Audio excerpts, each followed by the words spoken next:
c'est clair, c'est du rosé. C'est le rosé Chartier 2014 Pays d'Oc IGP.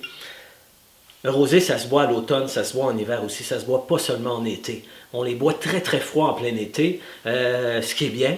On les boit souvent trop froid, mais oser les boire à température un petit peu plus élevée, c'est très intéressant, spécialement à l'automne et en plein hiver. C'est des vins de table. Le rosé Chartier a été pensé pour la table, donc c'est logique de pouvoir le boire à l'année longue. On est à Pic-Saint-Loup, en plein cœur du Languedoc-Roussillon, au nord de Montpellier. C'est le même endroit où j'élabore le blanc Chartier Pays d'Oc et GP, donc au Clos des Augustins, avec la famille Mézy, qui travaille leur vin en biodynamie. Donc ici, assemblage, c'est millésime 2014, donc deuxième millésime à venir sur le marché. On a l'assemblage de très vieilles vignes de Cinsault avec du grenache noir et un 5 à 7 % de Mourvèdre. Le Mourvèdre, cépage rouge des vins de Bandol, qui apporte beaucoup de côté sauvage, mûr, complexe, épicé, mais dans l'ensemble, dans l'assemblage, il vient comme donner du humph. Hein, c'est le cépage humph.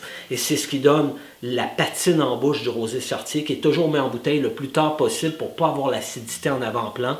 Donc, quand il arrive sur le marché, il gagne en patine. Et là, ce rosé est sur le marché depuis le mois d'avril dernier. Mais là, il commence à gagner en rondeur. Vous allez voir, plus les mois vont passer. Le 2013, en ce moment, que j'ai encore dans ma cave, est magnifique. Il gagne en volume, perd en acidité, se transforme, devient un peu confit. Ben, c'est ça, le vin rosé. Faites-vous plaisir.